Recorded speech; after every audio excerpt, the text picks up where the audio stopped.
नमस्कार, मीडिया हलचल देख रहे हैं आप। मैं हूं आपके साथ कृष्णा और आज 1 जनवरी 2022 है और आज समाजवादी पार्टी कार्यालय के बाहर हम खड़े। हमारे साथ है समाजवादी पार्टी की नेता डॉक्टर गुंजन यादव जो देवरिया के बहराइच विधानसभा से हैं। आज उत्तर प्रदेश के 75 जिलों के तमाम विधानसभाओं से लोग अखिलेश यादव से मिलने आए थे और मुलाकात भी किए, नया साल विश करने के लिए आए थे उनको।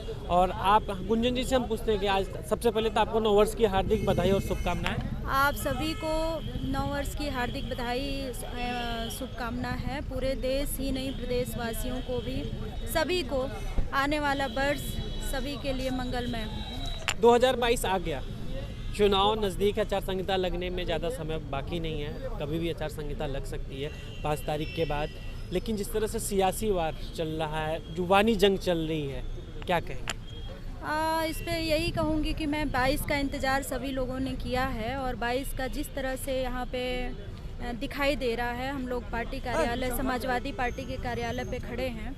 जिस प्रकार से समर्थन को अगर देखा जाए तो जो विरोधी पार्टियां हैं आज बहुत ज़्यादा खतरे में हैं और बहुत चिंतित हैं। जहां एक तरफ अखिलेश यादव अकेले विजय रथ यात्रा लेके चल रहे हैं, वहीं बीजेपी की तरफ से जन विश्वास यात्रा चल रही है। उस तमाम बड़े नेता, गृह मंत्री, प्रधानमंत्री, मुख्यमंत्री और कई और स्टेट के मुख्यमंत्री भी चल रहे हैं। लड़ाई दिलचस्प है, कैसे देखती हैं? ये लड़ाई सीधा आपने देखा होगा कि बंगाल में माननीय गृह मंत्री जी, माननीय प्रधानमंत्री जी जाके अपना यहाँ तक कि घर बना लिया था, उन्होंने डेरा बना लिया था, लेकिन वहाँ से खदेड़ा हुआ।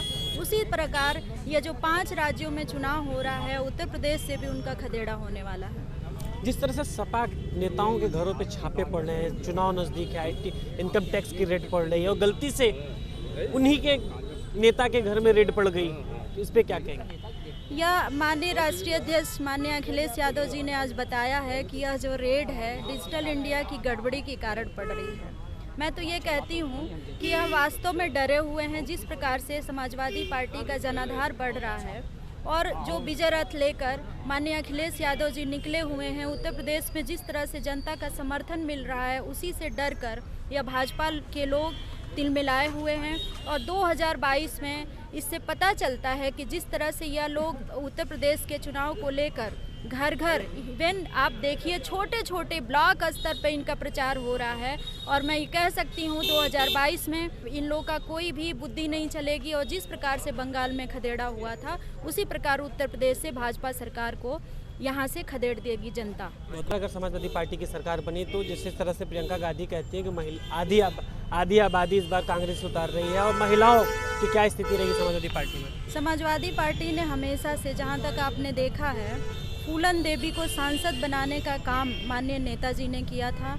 आज भी महिलाओं का जिस प्रकार से सम्मान है, आप माननीय अखिलेश यादव जब मुख्यमंत्री बने थे तो कन्या विद्याधन देने का काम किया था, महिला सुरक्षा 1090 देने का काम किया था, 100 नंबर, 108 नंबर, जिस तरह से महिलाओं को घर से जब उनकी डिलीवरी होती थी और वो अस्पताल नहीं पहुंच पाती थी, इसलिए उन्होंने 108 नंबर एम्बुलेंस दिया था। मैं यही कहना चाहती हूं, महिलाओं के लिए जिस प्रकार से सुरक्षा की व्यवस्था माननीय अखिलेश यादव जी ने की थी, उस तरह से कोई भी, भाजपा सरकार देखिए जगह जगह बलात्कार हो रहा है, मर्डर हो रहा है। यहाँ तक कि मैं कहती हूँ कि आने वाले समय में जनता ही कह रही है कि अब महंगाई पे वार होगा, क्योंकि पेट्रोल, डीजल और गैस के दाम जिस प्रकार से बढ़ रहे हैं, महिलाएं खाना नहीं बना पा रही, महिलाओं के घर में चटनी रोटी तक का इंतजाम नहीं हो पा रहा है। कोरोना में जिस तरह से भाजपा सरकार ने सांसों के बिना जनता मर गई और उसकी कोई सुध नहीं ली, और सूरत से, बंगाल से और ये जो है ये केरल तक से घर पे लोग पैदल चले आए और भाजपा ने कहीं नहीं देखा। अभी प्रधानमंत्री महिला सशक्तिकरण का एक प्रोग्राम बड़ी सभा की है प्रयागराज में, जिसमें तमाम जिलों की महिलाएं आई थी और उनके अकाउंट में पैसे भी डाले गए, तो क्या कहेंगे? ये मैं कहना चाहती हूँ, वह भीड़ ही, हम लोगों ने भी सुना कि किस तरह से भीड़ में महिलाएं कह रही हैं कि हमको लाया गया है लेकिन जाने के लिए हमको गाड़ी की सुविधा नहीं है। वह महिलाएं रो रही थी मीडिया पर आके कि किस तरह से महिलाओं का शोषण हो रहा है, या जो रैलियां नहीं हो रही हैं, किस प्रकार अधिकारियों का और मैं कह सकती हूँ कि जितने भी सरकारी इंतजामात हैं उन सभी लोगों को बुलाकर और रैली की भीड़ दिखाई जा रही है। जनता जान चुकी है कि यह लोग महंगाई और बेरोजगारी के खिलाफ इस बार जनता वोट देगी और 2022 में माननीय अखिलेश यादव को मुख्यमंत्री बनाने जा रही है। लास्ट सवाल आपसे, बेरोजगारी महंगाई पे क्या करें, जिस तरह से इस समय नौजवान बेरोजगार है?